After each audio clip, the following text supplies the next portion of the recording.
नमस्कार, मैं हूं राजीव और आप देख रहे हैं आपकी खबर। इस समय अगर सबसे बड़ा मुद्दा अगर कोई देखा जाए तो वह है अफगानिस्तान में जिस तरीके से तालिबानियों का कहर बिल्कुल से टूट पड़ा है। उसके बाद में देश विदेश की राजनीति पूरी की पूरी कंसंट्रेट होके अफगानिस्तान पर ही पहुंच गई है, क्योंकि सबसे बड़ी बात यह है कि अब ये देखा जा रहा है कि क्या असर पड़ेगा। जो खास करके अगर हम भारत की बात करें तो भारत अब क्या स्ट्रैटेजी अपनाएगा। सबसे पहले तो भारत ने वहां पर फंसे हुए अपने हिंदुस्तानियों को निकालने का काम किया है, लेकिन अब देखना होगा कि आगे की स्ट्रैटेजी क्या होगी उसकी। और दूसरा, इसका जो तालिबानियों ने कब्जा कर लिया है अफगानिस्तान पे, इसका भारत पर क्या असर पड़ेगा। इस समय हमारे साथ, जैसा कि आप स्क्रीन पर देख रहे हैं, शिव कुमार द्विवेदी हैं, जिन्होंने इस बारे में पूरी की एनालिसिस की है। और जैसा कि आप देखते रहे हैं कि पहले भी वह हमारे साथ में एनालिसिस लेकर आते रहे हैं। आपकी खबर के दर्शकों को पूरी बात बताई जाती है कि इसमें मुद्दा क्या है, क्यों ऐसा बवाल हो रहा है और असर क्या पड़ेगा। तो आज हम शिव कुमार द्विवेदी जी से जानना चाहेंगे कि ये अफगानिस्तान में जो तालिबानियों ने कब्जा किया, पहले भी तालिबान के संघर्ष होते रहे हैं, आखिर क्यों वहां ऐसा होता रहा है और इसका क्या असर पड़ेगा खास करके भारत पे। जी शिव कुमार जी, बताइए, आपकी खबर के दर्शकों धन्यवाद राजू को जी। आपका स्वागत है। धन्यवाद धन्यवाद राजू जी। सबसे पहले तो हम ये बात करना चाहेंगे कि अफगानिस्तान का जो भूमंड, अगर हम उसके क्षेत्रफल को देखें तो अफगानिस्तान में बहुत पहले से ही भारतीय राजाओं का शासन रहा है और बहुत पुराने समय से, प्राचीन समय, अखंड भारत जिसकी हम बात करते हैं उसमें लाहौर है, बांग्लादेश है, पाकिस्तान है और आपका क्या नाम है, अफगानिस्तान है। जिस इसीलिए हमारी सीमाओं की जब चर्चा होती है पूर्व में, तो ये बात आती है कि ईरान तक हमारी सीमा लगती थी। यानी ईरान जो था उसके हम बहुत करीब में हुआ करते थे, तो ईरान अफगानिस्तान की सीमा लगती है। अब बात आती है कि तालिबान, चूंकि जो इस्लामिक जो संस्कृति है वो कबायली संस्कृति ने ही अडॉप्ट किया था। यानी मोहम्मद साहब जो थे वो स्लेब को पकड़ते थे, उनमें कबाली होते थे, उनके साथ वो सेना बनाते थे, फिर वो युद्ध करते थे। सच्चाई यह है कि आज भी तालिबान 13वीं शताब्दी और 6ठी शताब्दी में जीना चाहता है। वो आज भी उन्हीं रूल्स को फॉलो करना चाहता है। उन्हें बिजली नहीं चाहिए, उन्हें रोड नहीं चाहिए, उन्हें पानी नहीं चाहिए, उन्हें कुछ नहीं चाहिए। और मजे की बात कि जो तालिबान के बड़े नेता, उन्हें सब कुछ चाहिए। उन्हें प्लेन भी चाहिए, उन्हें मिनरल वाटर भी चाहिए, उन्हें अमेरिका का मिनरल वाटर पियेंगे और अमेरिका को गरियाएंगे। मतलब वो ऐसे तालिबानी है। मतलब इस्लाम के नाम पर अमेरिका को गाली देंगे, अमेरिका के बने वेपन्स को यूज करेंगे, अमेरिका के बने पानी को यूज करेंगे, अमेरिका की सारी लग्जरी चीजों को यूज करेंगे, लेकिन जो सामान्य जन, जो इस्लाम का मानने वाला है, वो उनके साथ में ना रहे।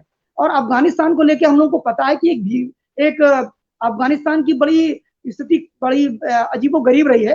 पहले वहां महाराजा रणजीत सिंह का शासन था, और रणजीत सिंह के शासन की जब हम बात करते हैं तो अभी अभी लेटेस्ट खबर है कि कल लाहौर में महाराजा रणजीत सिंह के पुतले को भी गिरा दिया गया और एक गलत काम करने का काम, मतलब संस्कृति को मिटाया गया। और आज आप देख लीजिए, जब भारत में बात होती है तो कुछ जो पैरोकार है, खासकर मुस्लिम पैरोकार जो है या मुसलमान जो है, कहते हैं हम तो साहब 500 सालों से भारत को गुलाम बना के रखते थे। यानी उनकी एक एक संस्कृति को आप संजो के रखिए साहब। अगर आपने क्या नाम है, कुतुब मीनार जो कि उन्होंने नहीं बनाया, सब पे उन्होंने अपना हक जमाया है, लेकिन आप ये नहीं कह सकते साहब मुसलमान ने नहीं बनाया। तो उनकी जो परिस्थिति थी, वो स्थिति अफगानिस्तान में जाइए, उन्होंने ठीक इसी प्रकार की घटना 2001 में की थी, जब उन्होंने बामियान की बौद्ध प्रतिमा गिराई थी। वो बहुत छोटी मोटी बौद्ध प्रतिमा नहीं थी, वो इतनी बड़ी बौद्ध प्रतिमा थी जिसकी कल्पना नहीं कर सकते। विश्व की सबसे बड़ी बहुत बड़ी धरोहर थी। यानी अफगान जो क्षेत्र था वो बौद्धों का परिक्षेत्र था, बौद्धिस्ट वहां सबसे अधिक पाए जाते थे। आज के तालिबान का स्वरूप देखिए। तालिबान को लेकर के हम में से बहुत से लोगों में डिस्कस होता है कि साहब ये अमेरिकन सेना चली गई इसलिए तालिबान के साथ ऐसा हुआ। जब इसमें मैं सिर्फ इतना कहना चाहूंगा कि डेविस पित्रोस करके सीआईए के डायरेक्टर हैं, जो अमेरिका के हैं, उन्होंने कहा कि अफगानिस्तान में जो अफगान सेना है वो हारती ना। वहां 75,000 तालिबानी थे और 3.5 लाख के लमसम अफगान फोर्सेस थी, जिनको आप 20 साल से ट्रेन कर रहे थे। क्या कर रहे थे कुछ समझ में नहीं आ रहा। इंडियन आर्मी ने भी उन्हें प्रशिक्षण दिया था, एयरफोर्स ने भी उनको प्रशिक्षण दिया था, और उनका एयरफोर्स कोई काम ही नहीं कर पाया। आप समझिए राजीव जी, एयरफोर्स ने कोई कार्रवाई ही नहीं की। जो भी किए वो ड्रोन से अटैक किया, तो क्या नाम है, अमेरिकन सेना ने किया, अमेरिकन वायुसेना ने किया। कारण क्या था कि अभी भी एक सर्वे है प्यू का, एक अमेरिकन कंपनी है प्यू, उसका सर्वे है, वो कहती है कि लगभग 90% अफगानिस्तान में रहने वाले लोग, अफगानिस्तान में तालिबान क्यों जीता, 90% तालिबानी मानसिकता के लोग आज भी अफगानिस्तान में हैं, और वे इनका समर्थन कर रहे थे, व्यापक पैमाने पर कर रहे थे। और यही कारण था कि जब तक अमेरिका की सेना थी, तब तक उनकी सेना अफगान की सेना लड़ रही थी, अफगानिस्तानी जो थे। और अमेरिका की सेना जब वहां पर थी तो आपको बता दूं लगभग 10,000 अफगानी सैनिक वहां पर उनकी मृत्यु हुई, या कह सकते हैं शहीद हुए वो, और 99 खाली अमेरिकी सैनिक मारे गए। और तब वहां उनकी संख्या लगभग अमेरिकन सैन्य अलग अलग नाटो को भी मिला दे तो लगभग 18,000 थे वहां पे। कम करते करते वो 2500 अभी भी सेना अमेरिकन वहां पर है जो काबुल एयरपोर्ट की सुरक्षा कर रही है और लोगों को लाले जाने का काम कर रही है, लोगों को निकालने का काम कर रही है। अब बात आती है कि तालिबान की इस प्रकार सत्ता में आने पर जिस पर पूरा विश्व मौन बैठा हुआ है।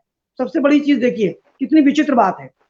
और हम सभी जानते हैं कि 26/11 का हमला हुआ हो, चाहे वो वर्ल्ड ट्रेड सेंटर का हमला हुआ हो, चाहे पूरे सीरिया में आतंक हुए हो, हर जगह आईसिस से लेकर के अलकायदा और जैसे मोहम्मद, लश्कर तैयबा, ऐसे अनेक संगठन जो है उनका केंद्रबिंदु जो है वो तालिबान है और उसकी भूमि जो है अफगानिस्तान है जहां से पनपते हैं। अब तो हम ये कह सकते हैं एक स्वतंत्र आतंकवादी राष्ट्र हो गया है जहां पर आप आराम से रह सकते हैं, कहीं कोई चाबुक नहीं चलना है, ना तो आपको यूएनओ में जवाब देना है, कहीं कुछ नहीं देना है। और कितनी बेहूदी बातें भारत से लेकर के अन्य देशों में हो रही हैं। आप समझिए कि तालिबान की इस घटना के बाद अगर सबसे पहले प्रतिक्रिया आई तो किसकी आई?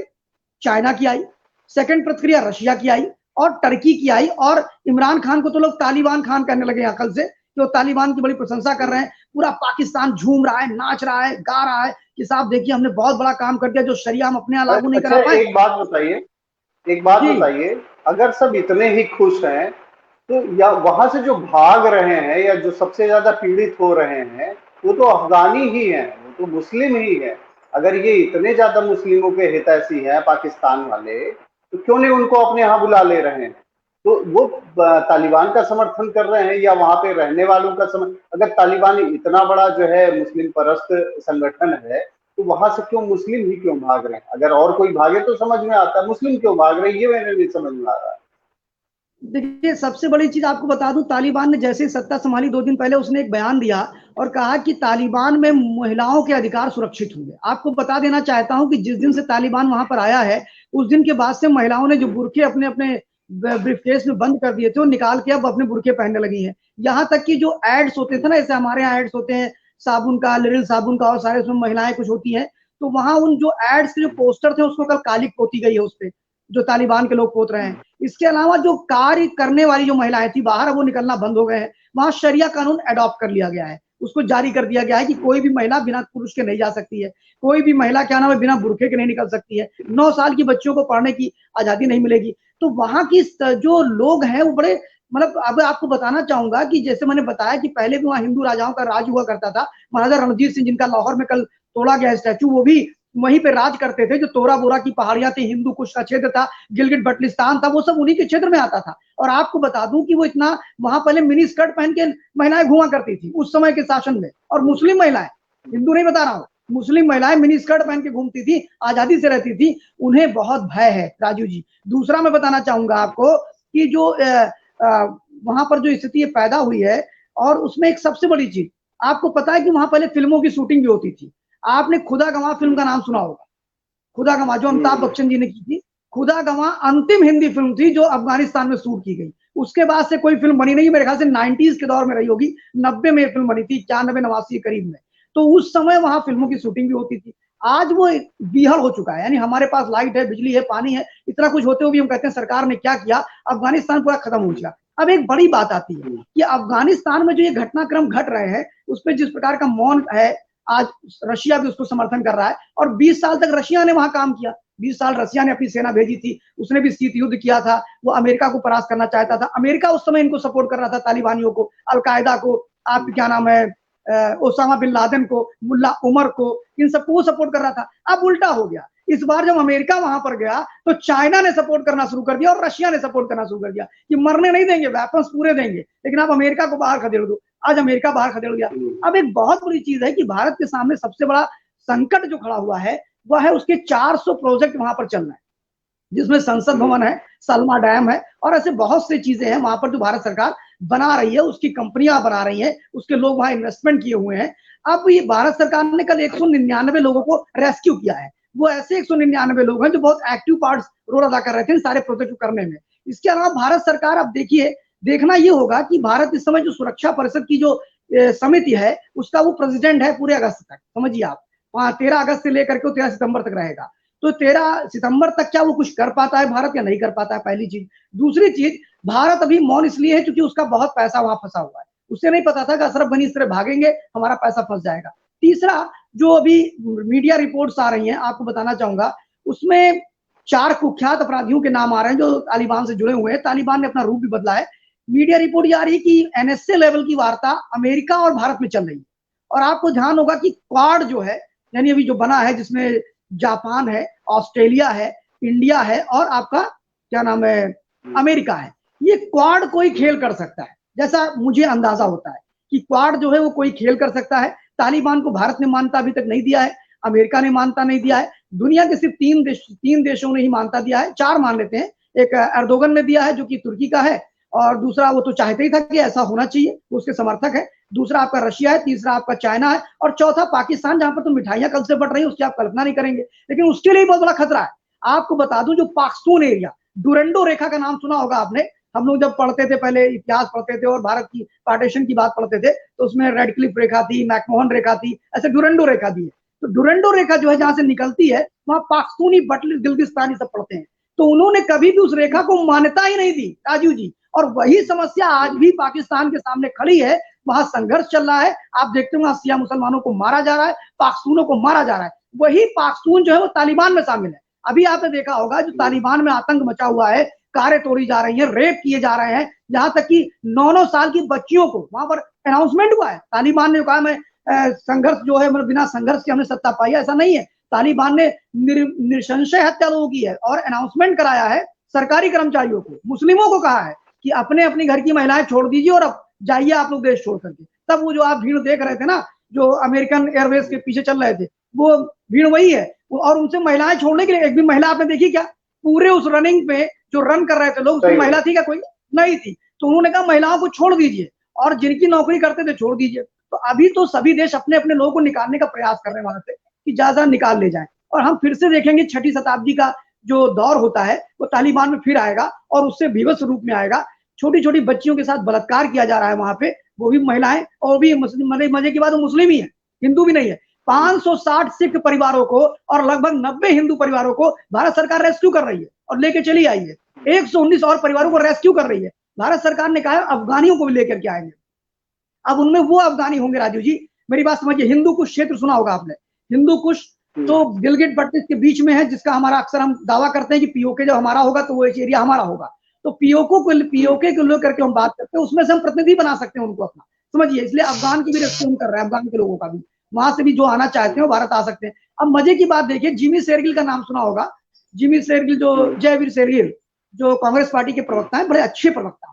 मैंने उनको बहुत फैन हूं उनका, अच्छा बोलते हैं, आंकड़े भी उनके पास बड़े अच्छे होते हैं। लेकिन उन्होंने जब ये टीवी पे 2 दिन पहले बयान दिया कि भारत सरकार को इमीडिएट हिंदू और सिखों को लेके आना चाहिए, लेकिन ये नहीं बताया कि क्या राहुल गांधी से पूछ के आए हैं कि सीएम में उनको नागरिकता दी जाएगी कि नहीं दी जाएगी।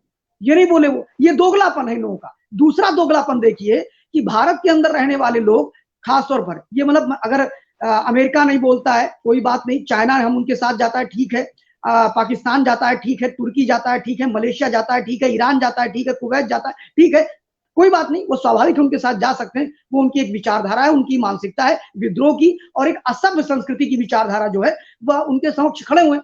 लेकिन अजीब तो तब लगता है राजू जी कि जब भारत में पहलू खान के मारने पर इस देश में लोग कहते हैं कि अब तो रहने लायक नहीं रह गया, देश में असहिष्णुता का विवाद खड़ा कर देते हैं। आप सोचिए कि बिन बात के सीए को लेकर के 6-6 महीने रोडों को जाम कर दिया जाता है, बिन बात को लेकर के आपके क्या नाम है कृषि आंदोलन के माध्यम से देश को जलाने का प्रयास किया जाता है। ऐसे लोग भी तालिबान के समर्थन में खड़े हैं, आपको पता होना चाहिए। सपा के सांसद ने भी समर्थन किया है उनके, हालांकि उनके खिलाफ जो है मुकदमा भी कायम हो गया है, लेकिन एक मानसिकता तो उन्होंने जाहिर करी थी। उनको उन मुस्लिमों की चिंता नहीं है जो प्लेन के पीछे भाग रहे हैं, और कई तो उसमें जो है जबरदस्ती लटक गए थे, वो गिर गए नीचे। उन मुस्लिमों की चिंता नहीं है उनको, उन मुस्लिमों की चिंता है जो गलत काम कर रहे हैं, जो प्रतिमाएं तोड़ रहे हैं और जो वहीं के लोगों का उनके साथ गलत हरकतें कर रहे हैं, उनकी चिंता है ऐसे लोगों को। तो भारत में आप जो कह रहे हैं कि अफगानियों को भी उसमें से कुछ लोगों को लाया जाएगा, तो अभी यही के नहीं संभल रहे हैं, फिर वहां के जब अगर आ गए तो उनको कैसे सरकार संभालेगी? देखिए, उनको सरकार संभालने की पूरी योजना बना चुकी है। आपको बताऊं कि अभी जो मैं विषय रख रहा था, मैं थोड़ा उसको पूरा करना चाहूंगा आपकी अनुमति से, कि जैसे अभी उत्तर प्रदेश के अंदर आपने देखा कि शफीकुर रहमान बर्क जो कि संभल के रहने वाले हैं, ऐशबाग में उन्होंने बहुत बड़ा अपार्टमेंट कब्जा करके बनाया है। ऐशबाग जब आप जाएंगे तो उसके बगल में, ये शफीकुर रहमान बर्क का पहला बयान नहीं इस तरह का। ये शफीकुर रहमान बर्क इससे पहले भी वंदे मातरम का विरोध करके सदन से निकल आए थे। ये रामपुर के आजम खां जो है उनके पक्के चेले हैं। याकूब में हाजी याकूब मेमन हाजी याकूब कुरैशी जो था, जिसने कहा था कि वो क्या नाम है, अरे कौन मारे गए थे अपने यहाँ, एक तिवारी जी थे जो हिंदू महासभा के लीडर थे लखनऊ के अंदर, कमलेश तिवारी। कमलेश तिवारी। कमलेश तिवारी का गर्दन कलम करने की बात जब करी थी हाजी याकूब कुरैशी ने, तो इन्होंने भी उसका समर्थन किया था, शफीकुर रहमान बर्क ने। और सब छोड़ दीजिए राजीव जी, मैं सिर्फ इसे कहना चाहता हूं कि पूर्व मुख्यमंत्री श्री आदरणीय अखिलेश यादव जी, जो एटीएस के बनने पर, आप सोचिए कि जिस समय एटीएस ने गजवातुल हिंद को लेकर के हमारी उत्तर प्रदेश की पुलिस ने पकड़ा, जिसमें धर्मांतरण के गिरोह को पकड़ा, साथ में बड़ी बड़ी वारदातें करने के लिए वो आ रहे थे मथुरा, काशी, अयोध्या में, और जब वहां को लेकर के हमारी पुलिस ने एक्शन लिया और वो कहते हैं साहब हम तो उत्तर प्रदेश की पुलिस पे विश्वास ही नहीं करते, तो तालिबान पे विश्वास कर लीजिए ना अखिलेश जी, जाइए वहां पे रहिए, अपनी सरकार बनाइए। तालिबान में बहुत से प्रांत है, कर तो रहे हैं उनके सांसद को विश्वास तो है, तो वो उन्हीं विचारधारा को तो बता रहे हैं। नहीं, और मजे की बात राजू जी, मैं कैसे मान लूं कि अब्बा कहने पर बिचलने वाले जो सपाई हैं, जो वोट लेंगे मुसलमानों का और अब्बा कहने पे बिचल जाते हैं, वो अखिलेश यादव जी ने एक बार भी नहीं कहा अपने किसी नेता से, चाहे वो पहलवान जो कौन सा पहलवान था जो कुछ दिन पहले पकड़ा गया है वहां पे, जो नोएडा की घटना को कमलाइज कर रहा था, ठीक है, शकील, तो उसकी घटना पे भी अखिलेश यादव जी के प्रवक्ता आके नहीं कहते साहब ये गलत बात है, ऐसा नहीं होना चाहिए। सभी को बढ़ावा देते हैं अखिलेश यादव जी, ऐसे लोगों को मनोबल उनका बढ़ाने का काम करते हैं तालिबानी सोच के। और अभी जो मुस्लिम पर्सनल लॉ बोर्ड के सदस्य है नोमानी भी अभी आकर के बोले कि ये तो खुदा की रहमत है कि तालिबान में हमारी सरकार बन गई, निजाम मुस्तफा बन गए। वहां पर पीस पार्टी का भी व्यक्ति यही बोल रहा है।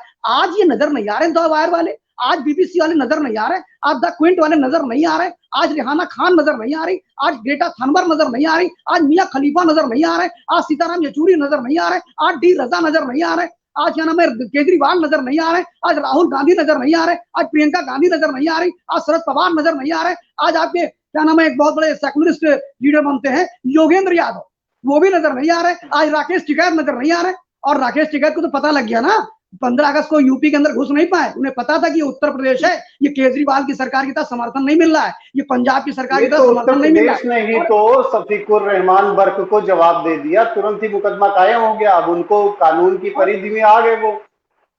बिल्कुल। और अफगानिस्तान का जो रिएक्शन भारत पे होना है राजू जी, उसका मैं एक ही उत्तर दे सकता हूं आपको। भारत को डायरेक्टली कोई भी संकट नहीं है अफगानिस्तान को लेकर के तालिबान की सरकार को। उसका कारण यह है कि डायरेक्टली हमारे वो बीच में है, यूपीओ के बीच में आएगा, उसके बाद वो हमारे पास आएगा। इनडायरेक्टली जैसे मोहम्मद, लश्कर तैयबा, गजवातुल हिंद और भारत के अनेक शफीकुर रहमान बर्क जैसे लोग, नोमानी जैसे लोग, ओवैसी जैसे लोग जो यहाँ बैठ के उनके लिए काम कर रहे हैं, हमें इनसे खतरा है। अगर इनसे हम बचा ले गए, देश में एक अच्छी सरकार हम बनाए रह गए। अभी आप देखिए, अभी आपने कहा कि अफगानिस्तान से हमें क्या खतरा है, मैं बधाई देना चाहता हूँ, 100 बार बधाई देना चाहता हूं उत्तर प्रदेश की सरकार को कि उत्तर प्रदेश सरकार ने जो एटीएस 93 से काम करना शुरू की थी, एंटी टेरर स्क्वाड जो काम की थी, जिसमें श्री प्रकाश जायसवाल की पहला उसका एनकाउंटर श्री प्रकाश जायसवाल का था, उस एटीएस का विस्तार करते हुए उसे अत्याधुनिक वेपन देते हुए, जी श्री प्रकाश शुक्ला का 1995 में एनकाउंटर हुआ था, 95-98 के बीच में, तभी एटीएस बनी थी, पहली बार एटीएस बनी ही थी। और यूपी की तरफ पूरे देश में एटीएस लोगों ने बनाया, मतलब यूपी नजीर बना और पूरे देश में एटीएस बना, जिसको एंटी टेररिस्ट स्क्वाड बोलते हैं। और अभी स्पॉट भी बनाया गया है, स्पॉट मतलब special commando para force team बनाई गई है। और वो स्पॉट टीम क्या करेगी, एटीएस तो भी जाती थी, अब हमारे पास वेपन कमांडो मिलेंगे, जिसमें आपको बहराइच है, शामली है, बदायूं है, श्रावस्ती है, देवबंद है, ऐसे कुल मिला के 17 केंद्र चयनित किए गए हैं जहां हमें फोर्स बुलानी नहीं पड़ेगी। अभी क्या है, अभी मान लीजिए एटीएस एक एक्शन करने जाती है, मैं बता रहा हूं आपको, इसीलिए हमें तालिबान से डरने की जरूरत नहीं है। भारत में एक मजबूत सरकार है, उत्तर प्रदेश में उससे भी ज्यादा मजबूत सरकार दिखाई पड़ रही है, इसलिए बिल्कुल डरने की जरूरत नहीं है। अभी तक क्या था कि जब एटीएस लोकल पुलिस से कहती थी कि हमें यहाँ पर रेड करना है, हमें यहाँ पर कोई कार्रवाई करनी है, हमें एनकाउंटर करना है, तो लोकल पुलिस उस चीज को लीक करती थी। समझिए आप, उनके आका होते थे, पैसे पाते हैं, वो लोकल पुलिस लीक करती थी। अब कोई जरूरत नहीं भाई, स्पेशल कमांडो पैरामेडिकल टीम हमारे पास है, यानी एटीएस प्लस स्पॉट, दो चीजें बना रहे हैं योगी जी, समझिए आप, और ये दोनों मिलकर काम करेंगी। और सबसे बड़ी चीज, उत्तर प्रदेश के अंदर 47 जिलों में साइबर क्राइम यानी साइबर सेल जो है अत्याधुनिक साइबर सेल बना दिया गया। यानी फॉरेंसिक लैब के लिए अब आपको लखनऊ नहीं भेजना है, फॉरेंसिक टीम आपकी क्या नाम है हैदराबाद कोई चीज नहीं जाएगी, अब वहीं पे लैब बना दिए गए, वहीं पे काम करेंगे। तो हमारा ये मानना है कि आंतरिक सुरक्षा को लेकर के वर्तमान की मोदी सरकार और योगी सरकार दोनों ने बहुत मुस्तैदी कर रखी है। आप देख लीजिए कि आईसिस का झंडा जो था, और अमेरिका की बात करना, आईसिस का जो झंडा है और तालिबान के झंडे में फर्क नहीं है, दोनों में लिखा है ला इलाहा इल्लल्लाह मोहम्मद रसूलुल्लाह। ठीक है भाई, ये तो मैं नहीं जानता कि ये तालिबान का कोई संवैधानिक वाक्य है, ये तो एक धार्मिक वाक्य है और जो कि कुरान से लिया गया है, ला इलाहा इल्लल्लाह मोहम्मद रसूलुल्लाह। और ये कहते हुए वो छोटे छोटे बच्चों की गर्दनें काट रहे हैं, उनके साथ बलात्कार कर रहे हैं, रेप कर रहे हैं, और यहाँ बैठे हुए मुस्लिम पर्सनल लॉ बोर्ड के लोग कहते हैं अल्लाह की नेमत है। उसके बाद में यही बैठे हुए लोग, अब मैं अब नहीं देखता कि बड़े बड़े टीवी चैनल्स जो अब तक अपने आप को सेकुलर कहते थे कोई प्रोग्राम चला रहे हो तालिबान पे, बल्कि वो ये कह रहे हैं कि तालिबान में विद्रोह था। अभी सफीकुर रहमान वर्क ने तो उसको आजादी के आंदोलन से जोड़ दिया, सबसे बड़ी चीज देखिए आप। और यही नहीं, आप देखिए कि सोशल मीडिया पे बात सी आ गई है तालिबान के समर्थन में, और जब वो लिखते हैं तो वो कहते हैं अहमदुल्लाह कहते हैं उसको, समझिए जब वो लिखते हैं उसमें अहमदुल्लाह लिखते हैं, मतलब बड़ी खुशी जताते हैं, बहुत बढ़िया हुआ, बहुत बढ़िया हुआ। 90% नहीं 99.9% मुसलमान इस देश का तालिबान के विरोध में नहीं लिख रहा है। जो 1% 99.9% में जो 0.0% मुसलमान है, जो राष्ट्रीय स्वयंसेवक संघ के मुस्लिम मंच से जुड़ा हुआ है, वही कह रहा है बहुत अच्छा हुआ, वही कह रहा है ठीक हुआ। बाकी कोई मुसलमान मुझे बताए, आज नजर नहीं आ रहा वैसी साहब ना वो पर। अब कहते हैं हम क्यों बोले, ये हमारा मामला क्या है, ये कौन सी बात है भाई। अगर तालिबान पे हमला होता है तो तुम बोलते हो, किसी पहलू खान पे हमला होता है तो तुम बोलते हो। और मजे की बात देखिए कि आज ओवैसी साहब भी बोलने को तैयार नहीं है, उनके मुंह में अब जवानी नहीं है। वो तो भारत सरकार से दबाव ये ना बनाए कहीं जाकर के कि तालिबान को आप एक निर्वाचित सरकार का मान करके उससे डिप्लोमेटिक डील करिए, आप ये भी दबाव बना सकते हैं ये लोग। नहीं, बड़ी अरे कहीं ये भी हो सकता है कि ये लोग चुनाव लड़ने वहां चले जाएं।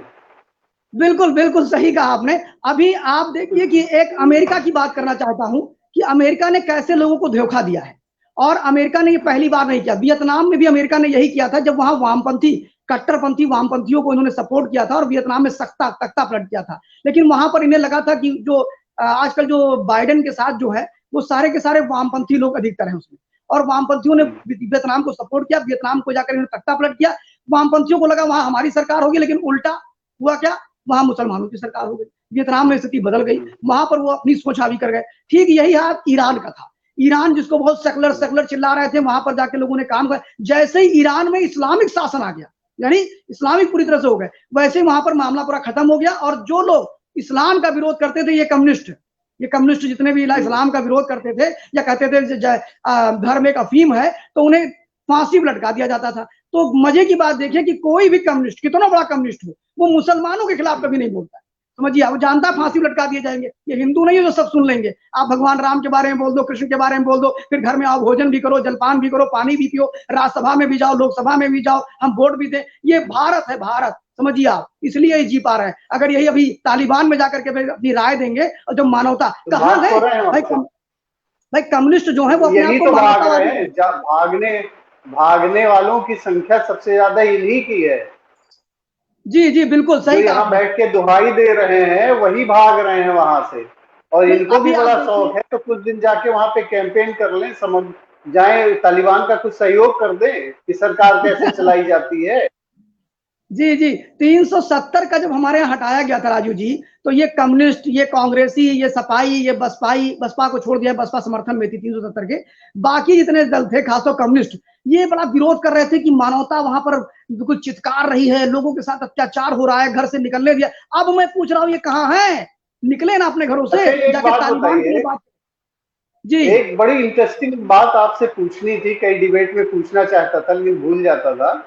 ये आप बार बार कहते कि कम्युनिस्टों ने ऐसा किया, वामपंथी दल, तो मुझे तो कहीं पॉलिटिक्स में वामपंथी दिखते ही नहीं है, आपको कहां से मिल जाते हैं? नहीं, ये स्वरूप बदल दिया इन्होंने। अब ये स्वरूप कैसे बदल रहे हैं, इससे पहले आपको ये स्वरूप बदल से अरविंद केजरीवाल भी वामपंथी है, योगेंद्र यादव वामपंथी है, ऐसे बहुत से साहित्यकार हैं जो वामपंथी है, अनुराग बसु वामपंथी है, स्वरा भास्कर वामपंथी है, प्रकाश राज वामपंथी है। उनकी शिक्षा दीक्षा वामपंथियों ने ही की है, उन्हें पाला है, पोसा है, चूमा है, तब ला करके यहाँ तक खड़ा किया है। अभी प्रकाश राज की चर्चा होगी तो ये सब शायद वामपंथी एक हो जाएंगे। दिशा रवि और गुहा परांजय गुहा की नाम सुना होगा आपने, एक अमृत सेन है बंगाल के अंदर, बहुत बड़े अर्थशास्त्री है, वो भी कभी कभी भारत सरकार की भारत रत्न पर प्रश्न उठाते हैं, कभी भारत सरकार की सारी नीतियों पे, अब तालिबान पे नहीं बोल रहे हैं, बड़ी अजीब बात है। बंगाल के अंदर हिंसा होती है, अमृत सेन बहुत बढ़ चढ़ के आते हैं कि गलत तरह के अफवाहें उड़ाई जा रही हैं, ऐसा है वैसा है, आज अमृत सेन नजर नहीं, तो ये वामपंथी गए नहीं है, इनको तो आपको ढूंढ ढूंढ के, जैसे हम लोग हिट लेते हैं ना और कोने कोने में मच्छरों को मारना होता है, ऐसे कोने कोने में मारना पड़ेगा वामपंथियों को। ये जब तक इस देश में रहेंगे, खाएंगे इस देश का, गाएंगे विदेश का, इनके तो लीडर ही होते हैं चाइना के लोग, और आज तालिबान इनका लीडर हो चुका है। आप देखिए कि पूरे भारत के अंदर जो वातावरण है, तालिबान ने जब से किया है, अटैक किया और तालिबान ने वहां हमला करके जीत लिया है, तब से आप देखिए कि स्थिति कितनी बदल गई है। भारत के मुसलमान के चेहरे पे खुशी बहुत 14 से आई नहीं थी, समझिए ना, 14 से नहीं आई थी, 17 में भी उनकी खुशी चली गई थी, और अब वो बड़े खुश नजर आते हैं। क्या मिल गया राम जाने, मैं तो नहीं जान पा रहा, लेकिन उनको कुछ बहुत कुछ मिला, उन्हें लग रहा निजाम मुस्तफा भारत में भी आ सकता है। और अभी पीस पार्टी, जिसका समाजवादी पार्टी से गठबंधन था, वो आयूब साहब का, आपको ध्यान होगा 2012 में उनके गठबंधन चल रहे थे, उस पीस पार्टी के लोग कहते हैं कि निजाम मुस्तफा आना चाहिए। निजाम मुस्तफा क्या? गजवातुल हिंद, यानी इस्लामिक राष्ट्र बनना चाहिए भारत, दारुल हरब से दारुल इस्लाम बनना चाहिए। हर व्यक्ति जब मुसलमान हो जाएगा तो उनका स्वप्न पूरा हो जाएगा, और फिर वो कहते हैं कि कयामत तक, यानी उनका लॉजिक ही है नहीं, तो एक चीज नहीं, मेरे समझ में यही तो नहीं आता है। एक तरफ तो मांग की जाती कि शरिया कानून होना चाहिए, इस्लामीकरण होना चाहिए, और जहां इस्लामीकरण हो जाता है तो वहां से ये भागने क्यों लगते हैं? भाई सबसे अधिक चोर ये हैं, सबसे अधिक गलत काम ये करते हैं। आज भी भारत के अंदर आप एक रेशियो उठा लीजिए तो ब्लैक मार्केटिंग का काम ये करते हैं, सारे गलत कामों में ये आसानी से आपको मिल जाएगा। नहीं, जो भी ये मतलब ये कहना नहीं ठीक होगा। नहीं आप देखिए, लेकिन ये नहीं और नहीं, और मजे की बात, भारत के अंदर देखिए जो सरिया के बड़े हिमायती बनते हैं, वो सरिया को सिर्फ मुस्लिम महिलाओं पे अत्याचार तक ही हिमायती होते हैं, उससे आगे नहीं जाते हैं। वो सरिया की बात ये नहीं नहीं, वो उसमें नहीं, वो समर्थन करते हैं, इस बात का समर्थन करते हैं कि शरिया कानून आ जाना चाहिए, इस्लामीकरण हो जाना चाहिए, लेकिन चोरी पे हाथ काट लिया जाएगा, इसका समर्थन वो नहीं होना चाहिए। नहीं, वो आईपीसी के अंतर्गत होना चाहिए, समझिए आप। जैसे अगर उनकी महिलाओं को आप उठा लीजिए, उनकी महिलाओं को अगर आप उठा लेते हैं और आप बलात्कार करते हैं तो आपके अंदर, आपके साथ सरिया कानून का अनुपालन किया जाएगा। लेकिन अगर वो आपकी लड़की को भगा के ले जाए तो आईपीसी की धारा 376 लगा दी जाए। वो ये मानते हैं भाई, जब सरिया कानून 1936 में अंग्रेजों ने यहाँ पर इम्पोज किया था तो उस समय सारी बातें क्यों नहीं मनवा ली?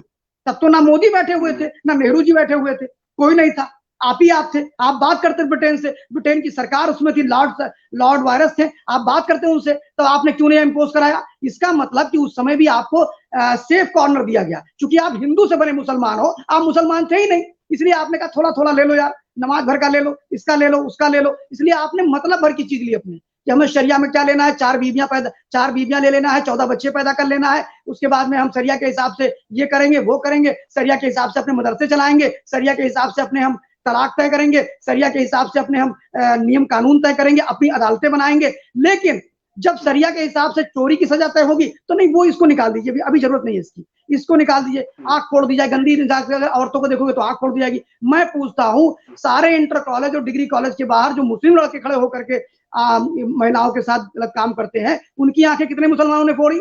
उनके साथ खड़े हुए, देवबंद जैसे लोग खड़े हुए, बड़े बड़े मुस्लिम प्रतिष्ठान खड़े हुए, आप बताइए, और आप बड़ी बड़ी बातें करोगे, आप शरिया की बातें करोगे? अरे आप अल्लाह को तो मानते ही नहीं हो। बात है, यही तो सबसे बड़ी बात है कि देवबंद में जब एटीएस का सेंटर बनाए जाने के लिए वहां पे स्थापना की जानी, तो सपा के लोग सबसे ज्यादा नाराज होने लगे। अब सबसे बड़ी बात यह है कितनी खतरनाक स्थिति है। मैं देख रहा था, कल मैं एक डिबेट में भी था इस इशू पे, उसमें मुझे ये पता चला कि आजादी के बाद तक आज देवबंद के एक गांव में वहां तिरंगा तक नहीं फहराने दिया जाता था। तो ये भारतवर्ष है कि क्या है कि यहाँ तिरंगा नहीं फहराने दिया? अभी तो ये बात कर रहे हैं, अभी जब यहाँ पे कानून लागू है, संविधान, भारत का संविधान लागू, तब ये स्थितियां हैं। और इनके लोग जो तालिबान का समर्थन कर रहे हैं ये प्रभावी होंगे तो उस दिन देश में क्या होगा? अभी उनकी सोच देखिए आप, उनकी सोच एक है राजू जी, उनकी सोच एक है कि उनकी एक ही किताब है, वो है कुरान, ठीक, और उनका एक ही काम है, वो है शरिया, ठीक है, वो शरिया के हिसाब से चलते हैं। वो भारत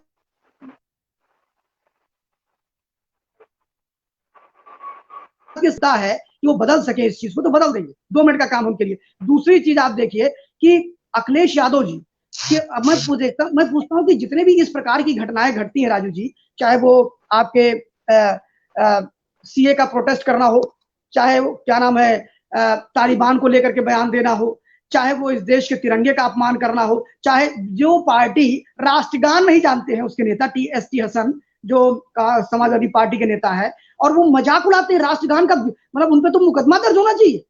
मतलब राष्ट्रगान को हिमाचल प्रदेश कर दिया उन्होंने बीच में, समझिए, और बोल ही नहीं पाए। जो वंदे मातरम नहीं गा पाते हैं, जो नहीं, जिनके ये दिखाता है कि वो पढ़ के कहां से आए हैं, और मजे की बात यही प्रयास किया है। सबसे बड़ी चीज है कि उत्तर प्रदेश सरकार ने सबसे बड़ा प्रयास यही किया, और ये कहा मदरसे में आप पढ़ाते क्या, पहले ये बताइए, तब आपको गवर्नमेंट एड दिया जाएगा। बिल्कुल इसीलिए कहा जा रहा है क्योंकि वो जब उनको यही नहीं पता है, जिस देश में रहते हैं राष्ट्रगान नहीं पता है उनको, बने हुए सांसद विधायक मंत्री बन जाते हैं और तालिबान तक की राजनीति करते हैं, और यहाँ प्रदेश की राजनीति संभल नहीं पा रही है। अभी राजू जी एक चर्चा आती है कि हमेशा भारतीय जनता पार्टी या आरएसएस हिंदू मुसलमान करती है। मैं पूछता हूँ ये मुसलमान हिंदू कौन करता है भाई? जब ऐसी घटनाएं घटती हैं, अखिलेश यादव जी ने उसका कंडम किया क्या कि उन्होंने राष्ट्रगान नहीं गाया? क्या अखिलेश यादव जी ने कंडम किया जब अभी 1 महीने पहले जब उन्होंने साइकिल यात्रा निकाली थी, वो विरोध कर रहे थे मोदी जी का और योगी सरकार का, तो उनके कार्यक्रम में मुरादाबाद की घटना है या शायद आगरा की, जहां पर पाकिस्तान जिंदाबाद के नारे लगे तो आपने भी चलाया था, आपकी खबर पे उसको बड़ी हेडिंग दी थी आपने। तो पाकिस्तान जिंदाबाद के नारे एक ही दल में लग सकते हैं, समाजवादी पार्टी में, क्योंकि आतंकियों को छुड़ाने का हलफनामा वही देती है, और तब कोर्ट फटकारता है। तो बयान आया था, उसपे बयान आया था, उन्होंने कहा कि ये उन्हीं के लोग लगा रहे थे, उसी के बाहरी लोग कुछ घुसाए थे, वही इनके कार्यकर्ताओं के बीच में कोई बाहरी आके और पाकिस्तान समर्थित नारे लगाता है। उनके कार्यकर्ता इतने शरीफ हैं कि उसको पहचान नहीं पाते हैं ये कि किसने नारा लगाया है। इनके यहाँ उनके कार्यक्रम में बाहरी कोई आके नारा लगा देता है। देखिए उनके कार्यकर्ता इतने शरीफ है राजू जी, ये जो भी जनगण मनगण हुआ है जो टी हसन जी कर रहे थे वहां पर, उसमें तो भारतीय जनता पार्टी कोई कार्यकर्ता नहीं था, उतना तो आना ही चाहिए। आप राष्ट्र की बात करते हो, देश की बात करते हो, संविधान की शपथ लेते हो, और आपको जनगण मनगण नहीं आता है, देश का राष्ट्रगान नहीं आता है, देश का राष्ट्रगीत वंदे मातरम पे यही शफीकुर रहमान उठ के राज्यसभा से निकल आता है। इन्हीं की पार्टी के नेता आजम खां, आपको ध्यान होगा, इन्हीं की पार्टी के नेता आजम खां भारत माता को डायन संसद भवन के अंदर बोल के आते हैं। इन्हीं की पार्टी के नेता आजम खां की पत्नी वो भी वंदे मातरम पर विरोध करती हैं। आखिर मैं पूछता हूं कि भारत के विरोध में जो बयान आते हैं वो सपा से ही क्यों आते हैं, वो कांग्रेस पार्टी से ही क्यों आते हैं, वो शरद पवार जी की पार्टी से ही क्यों आते हैं? तो इसमें कोई नया नहीं है, वो चूंकि ऐसे ही लोगों की राजनीति करते हैं तो ये जरूरी भी है, उनकी एक राजनीतिक मजबूरी भी है, इसलिए वो नारे ऐसे लगाते हैं, उनकी सोच होती है, उनकी परिपाटी यही है। राजू जी, जो लोग भारत में दारुल हरब से दारुल इस्लाम बनाने की सोच के साथ काम कर रहे हैं, ऐसे लोगों को ये लोग मॉरल सपोर्ट दे रहे हैं, संवैधानिक सपोर्ट दे रहे हैं। वो चाहे समाजवादी पार्टी के लोग हो, चाहे बहुजन समाज पार्टी के लोग हो, चाहे कांग्रेस पार्टी के लोग हो, ये इनकी उत्पातों को, जैसे घर में कोई नटखट बच्चा अगर है, आपके 4 बच्चे हैं, चारों में एक बड़ा नटखट है, उसकी अगर हर मांगों को आप मानते जाएंगे तो एक दिन वो आतंकवादी घर में हो जाएगा, बड़े भाई को भी पीटेगा, आपको भी पीटेगा, सबको पीटेगा। और इसमें कोई ताज्जुब की बात नहीं है, क्योंकि इनके यहाँ कहा जाता है, इनके मुखिया ने ही कहा था कि लड़कों से गलतियां हो जाया करती हैं, जी तो उसमें कोई बड़ी बात नहीं है। वो एक सोच है, एक परंपरा है जो चलती चली आ रही है। टी हसन जैसे लोग आ रहे हैं सामने, एक रिफ्लेक्शन है, जो कुछ होता है पार्टी में होता है उसका रिफ्लेक्शन नेता होते हैं, जो वो बोलते हैं वो पार्टी लाइन बोलते हैं। और राजू जी 2 चीजें, चाहे वो अफगानिस्तान में हिंदुओं के साथ कोई बर्बरता हो रही हो, चाहे पंजाबी सिख के साथ या हिंदुओं के साथ, और चाहे वो पाकिस्तान में हो रही हो, मैंने आज तक नहीं देखा कि भारतीय जनता पार्टी, राष्ट्रीय स्वयंसेवक संघ, विश्व हिंदू परिषद, यार जो भी राष्ट्रवादी लोग हैं वो ना हो इन संगठनों से, तो भी उनके अलावा किसी ने इसका विरोध किया हो, वो एम्बेसी पे विरोध करने गए हो, समाजवादी पार्टी हो चाहे कांग्रेस पार्टी हो, वो मौन रहते हैं। समझिए अभी बात है महाराजा रणजीत सिंह की अभी बात, ये भी हाँ रणजीत, उसी पे मैं आ रहा था कि प्रतिमा खंडित कर दी गई, तो प्रतिमा खंडित कर देने के बाद जो भारत सरकार का भी इस पे स्टेप लेना चाहिए था, उनको अपना विरोध जताना चाहिए था। क्या ऐसा कुछ हुआ है क्या अभी? नहीं, भारत सरकार क्या, भारत सरकार के लोग तो उस पर करेंगे ही करेंगे कार्रवाई, लेकिन एक वो डोजियर, एक वो क्या नाम है, एक बुला करके राजदूत को फटकार सकते हैं, इसके अलावा कुछ नहीं कर सकते। हमला तालिबानी तो हम लोग है नहीं कि जाके रातों रात हमला कर देंगे और बहु बेटियों का बलात्कार करेंगे उसके बाद सब ठीक ठाक रहेगा, तो ऐसा तो है नहीं। और भारत में एक निर्वाचित सरकार है, एक लोकतांत्रिक सरकार है, बहुत पुरानी लोकतंत्र की परंपरा भारत में रही है, तो उसका निर्वाह भारत की सरकार कर रही है। लेकिन आप देखिए, महाराजा रणजीत सिंह की प्रतिमा गिराई गई, जो कि एक हिंदू राजा थे जिनका अफगानिस्तान, पाकिस्तान, बांग्लादेश तक और यहाँ पंजाब का कुछ क्षेत्र था, और आपका ये पूरा जम्मू एंड कश्मीर, लद्दाख उनका था, समझिए आप। उनके गिरने पर वो हमारी थाती है, हमारा गौरव है। और जो ट्विटर बॉय है 52 साल का, 50 साल का ट्विटर बॉय राहुल गांधी, वो अभी तक इस पे कुछ नहीं बोल रहा है, जो हर बेतुकी बातें बोलने के लिए ट्विटर पे इस्तेमाल कर लेते हैं, उनसे कोई प्रश्न नहीं कर रहा। उनका ना बोलना, इसमें भी कोई ताजुब मत करिए आप, क्योंकि उन्होंने नाम ही नहीं सुना होगा। उनको तालिबान के बारे में ज्यादा पता होगा, उनको महाराजा रणजीत सिंह के बारे में नहीं पता होगा। नहीं, अब तक हो सकता है ट्वीट कुछ किया होता, चाहे समर्थन ही कर देते।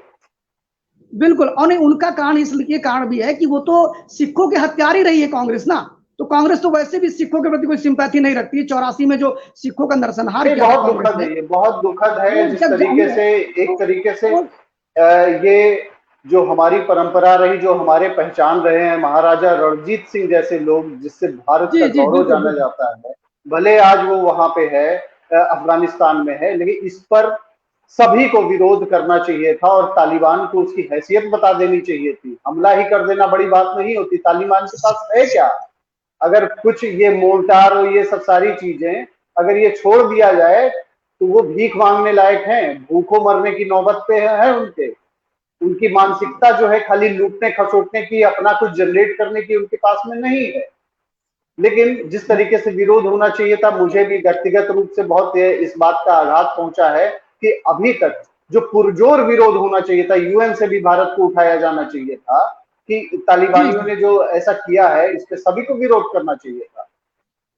अभी राजीव जी, मैं से इतना कहना चाहूंगा कि भारतीय राजनीति के अंदर जिस प्रकार की उहापोह हम पाकिस्तान में देख रहे हैं, मंदिरों को तोड़ा जा रहा है, जिस प्रकार हम अफगानिस्तान में देख रहे हैं गुरुद्वारों पे हमले हो रहे हैं, और पाकिस्तान में छोटी छोटी नाबालिग हिंदू लड़कियों और सिख लड़कियों को उठा करके शादी की जा रही है, ऐसी स्थिति में भारत के अंदर मतलब कोई राजनीतिक दल, मतलब भारतीय जनता पार्टी को छोड़ दिया जाए तो किसी राजनीतिक दल के लोग इस पर चिंता नहीं जता रहे हैं, ना इसको लेके हंगामा कर रहे हैं, ना इसके लोग ग्लोबलाइज मतलब सरकार पे दबाव बना रहे हैं। बेतुकी बातों पे सरकार पे दबाव बनाई जाएगी जिनका कोई उद्देश्य नहीं है। भाजपा को भी एग्रेसिव होना चाहिए था, अभी तक जो रवैया होना चाहिए था वो हो नहीं पाया। कि भारतीय जनता पार्टी ने महाराजा रणजीत सिंह के जो स्टैचू गिरा है उसको लेकर के दिल्ली में एक बड़ा प्रदर्शन हो रहा है, जो आदेश गुप्ता है जो दिल्ली प्रदेश अध्यक्ष है वो कर रहे हैं। और मजे की बात देखिए कि इसके अलावा किसी पार्टी को चिंता नहीं है। अब लोग कहेंगे ये आपका काम है, तो फिर आप बातें क्यों बड़ी बड़ी करते हो, फिर आप क्यों कहते हो हिंदू के नाम पे वोट मांग रहे हो, फिर आप कहते हो कि सिखों के नाम पे। अरे भाई, अब्बा के नाम पे तुम वोट मांग सकते हो, भाईजान के नाम पे तुम वोट मांग सकते हो, तो हम क्यों नहीं मांग सकते? हम का मतलब भारतीय जनता पार्टी ये काम क्यों नहीं कर सकती है, आरएसएस ये काम क्यों नहीं कर सकती है? आप एक वन साइडेड काम करोगे, दूसरा आदमी नहीं करेगा, वो भी तो करेगा कि नहीं करेगा? आज तालिबान को लेकर के भारत सबसे बड़ी चीज ये है कि यहाँ की राजनीति में आरएसएस को इस तरीके से एक नोटोरियस वो बना दिया गया, जबकि पीएफआई अपनी टेरर एक्टिविटी को फैलाती, उस पर कोई भी सवाल नहीं उठाया जाता है। पूर्वांचल में पूरा पीएफआई ने अपना नेटवर्क बना लिया, कभी आज तक एक पॉलिटिकल पार्टी ने इस बारे में सवाल नहीं उठाया। बिल्कुल बिल्कुल। अरे हम लोगों ने इस पर एक डिबेट भी किया था राजू जी, आपको ध्यान होगा, एसडीपीआई पे हम बात किया था, social democratic party of India, जो कि पीएफआई का पॉलिटिकल विंग है।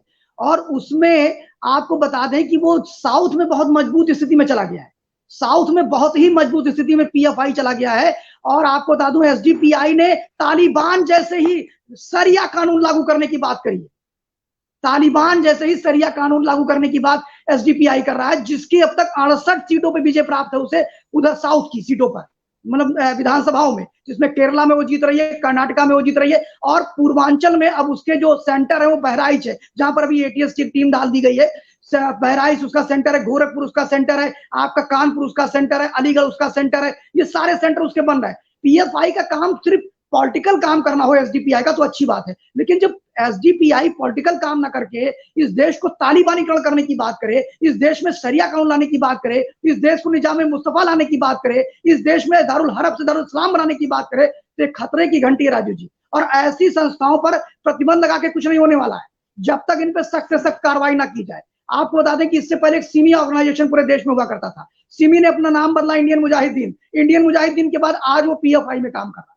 समझिए आप, पॉपुलर फ्रंट ऑफ इंडिया के पास इतना पैसा है जितना भारत के किसी भी फार्मास्यूटिकल कंपनी के पास पैसा नहीं है। अभी आपने देखा कि जम्मू कश्मीर के अंदर हम लोगों ने जब डिबेट आज के 2 साल पहले किया था, जम्मू कश्मीर में जब ये 370 लगा था, उसके पहले भारत सरकार ने कार्रवाई करते हुए जमात इस्लाम के सारे फंड को सीज कर दिया था। उसमें उन्होंने एक आंकड़ा दिया था कि जमात इस्लाम का जो फंड है वो 2000 करोड़ रुपए है। आपको बता दूं कि एक जीरो डाल पी आप खाते होंगे इफ्का कंपनी का, जिसका लारियागो आता है, वह पूरी कंपनी सिर्फ 1800 करोड़ रुपए की है, समझिए आप। और जमात इस्लाम के पास 2000 करोड़ रुपए पड़ा हुआ है, ऐसे एसडीपीआई है, और इनको पैसा बाहर से मिल रहा है। राजू जी, आपको एक और घटना बताना चाहूंगा। नहीं तो मिल रहा है, देखिए सबसे बड़ी चीज है मिल रहा है अगर, तो सरकार क्यों नहीं रोक पा रही है? वही तो कारण है। जम्मू कश्मीर में रोक दिया उन्होंने, तो यहाँ क्यों नहीं रोक पा रही है? राजू जी, जो कृषि आंदोलन का विरोध हो रहा है वो किसानों के लिए नहीं हो रहा है। हमने आपको बहुत पहले बताया था कि कृषि आंदोलन का विरोध किसानों के लिए नहीं है, एफसीआरए कानून में जो परिवर्तन हुआ है उसके लिए है। उसीलिए संजय सिंह बहुत आग बबूला हो रहे थे, क्योंकि उनकी भी एनजीओ चलती है, पीएफआई भी चलती है, ये सब लोग फंड करते हैं आम आदमी पार्टी को। आपको बता दूं, खालिस्तान पीपल्स ग्रुप जो बार बार खालिस्तान बनाने की बात करता है, कनाडा में बैठ कर उसको गवर्न करते हैं वो लोग, और ब्रिटेन से बैठ करके उन्होंने रेफरेंडम 2020 की बात करी थी, उसके बाद कोरोना आ गया, वरना वो उनका कार्यक्रम चलता रहता। उनमें से जब आपको बता दूं कि जिस समय पिछले बार पंजाब में जो चुनाव हुए थे 2017 में, पंजाब में 2017 में खालिस्तान समर्थकों के यहाँ जाकर के अरविंद केजरीवाल रहते थे, खाते थे, पीते थे, उन्हें कैंडिडेट बनाया करते थे। तो आज राजनीति इतनी नीच स्तर पर गिर जाएगी, आदमी अपने को बनाने के लिए देश की सुरक्षा के साथ समझौता करेगा, ये बड़ी चीज है। और दूसरी चीज आपको बता दूं कि तालिबान को फंडिंग तो हमेशा से पश्चिम से आती रही है और रशिया से आती रही है। कभी रशिया को उखाड़ने के लिए अमेरिका ने फंडिंग की, अमेरिका को उखाड़ने के लिए आज चीन और चाइना ने फंडिंग कर दिया। एक घटना है सीरिया की, ये बताना चाहूंगा, बहुत इंपॉर्टेंट है, हमारे जितने भी व्यूअर्स देख रहे हैं उन्हें बड़ा मजा आएगा सुन करके। सीरिया की घटना है 2012 की। 2012 में आपको पता होगा हिलरी क्लिंटन हुआ करती थी विदेश मंत्री, वहां की उपराष्ट्रपति हुआ करती थी उस समय। तो हिलरी क्लिंटन जो थी, उन्हीं का एक क्लिंटन फाउंडेशन चलता है, क्लिंटन फाउंडेशन। सीरिया में जब आतंकी पकड़े गए तो उनको पकड़ने के बाद पूछताछ जब चालू हुई तो उनसे पूछा गया तुम्हारे पास पैसे कहां से आते हैं? उन्होंने कहा साहब ये हिलरी क्लिंटन फाउंडेशन से आते हैं। मजे की बात, आतंकियों के पास पैसे कहां से आते हैं? क्लिंटन फाउंडेशन से। तो भारत में भी जो पीएफआई और सब उनको पैसे ऐसे ही आते हैं। दूसरी चीज, जब क्लिंटन फाउंडेशन से अमेरिका ने पूछा कि आपको पैसे कहां से आते हैं, तो उन्होंने कहा कहां से? सऊदी अरब से आते हैं। यानी आतंकवाद को पोषित करने का काम भी सऊदी अरब कर रहा था, उसको पोषण देने का काम वहां की अमेरिका की संस्थाएं कर रही थी और वो यहां तक दे रही थी। ऐसे भारत में भी पोषण हो रहा, और जिसपे एफसीआरए बिल ला करके मोदी सरकार ने कड़ा प्रहार किया है, छोटा मोटा नहीं किया है, इसलिए बिलबिला रहा है कि अब करें तो करें क्या। दूसरी चीज आपने दूसरी चीज बता जी, लेकिन मैं बहुत ही इतना शॉर्ट कहना में, चाहता क्योंकि हूँ, समय अब समाप्त। बिल्कुल, मैं दूसरी चीज कहना चाहता हूँ कि तालिबान को लेकर के अभी वेट एंड वॉच की स्थिति में भारत के लोगों को रहना चाहिए। डायरेक्टली हमारे ऊपर कोई दिक्कत नहीं आ रही है, डायरेक्टली हमें कोई नुकसान नहीं हो रहा है, इनडायरेक्टली हमें नुकसान हो रहा है कि चाइना फिर से करेगा, लेकिन चाइना और पाकिस्तान को उतनी ही दिक्कतें हैं जितनी हमें है।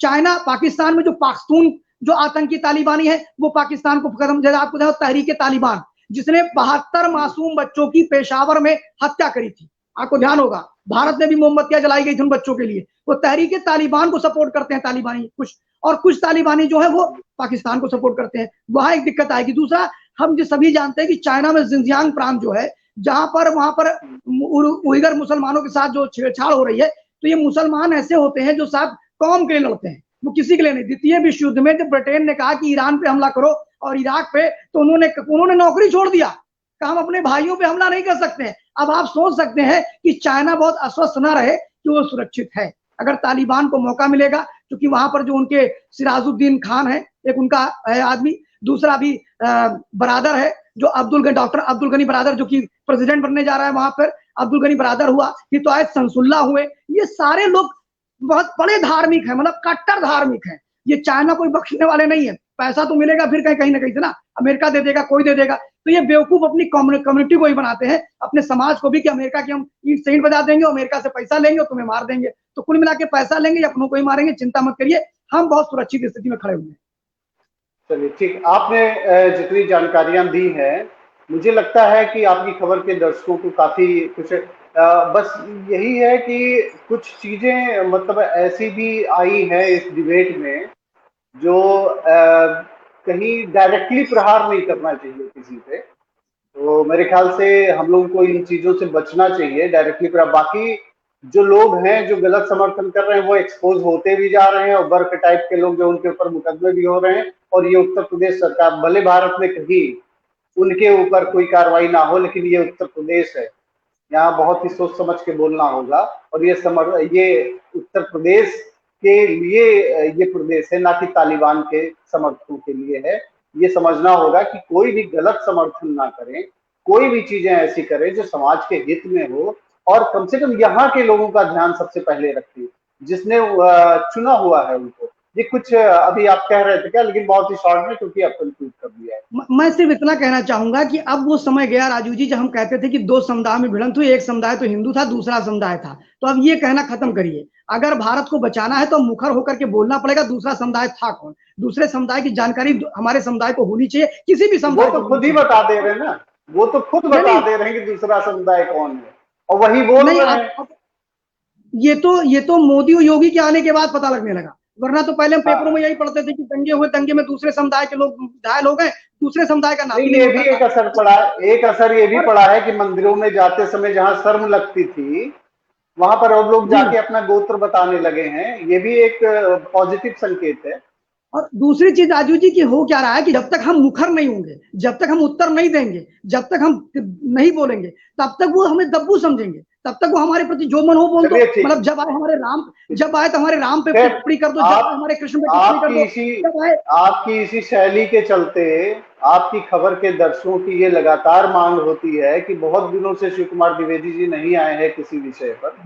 तो दर्शकों की मांग पे आपको बार बार जो है कष्ट दिया जाता है, कि इसीलिए मैंने कहा कि अफगानिस्तान में क्या हो रहा है इस बारे में आप बताएं। तो आपने अफगानिस्तान में क्या हो रहा है ये तो आपने बता ही दिया, लेकिन भारत में क्या हो रहा है ये भी आपने बता दिया। मेरे ख्याल से आपकी खबर के दर्शकों को पूरी बातें समझ में आ गई होंगी, और यह भी समझ में आ गया होगा कि भारत पे इसका कोई बहुत ज्यादा प्रभाव नहीं पड़ने जा रहा। आपकी खबर के साथ में जुड़ने के लिए आपका, और साथ में जिन दर्शकों ने लगातार जो है व्यूअर्स हमारे जो बने हुए हैं, उनका बहुत बहुत धन्यवाद। धन्यवाद राजू जी।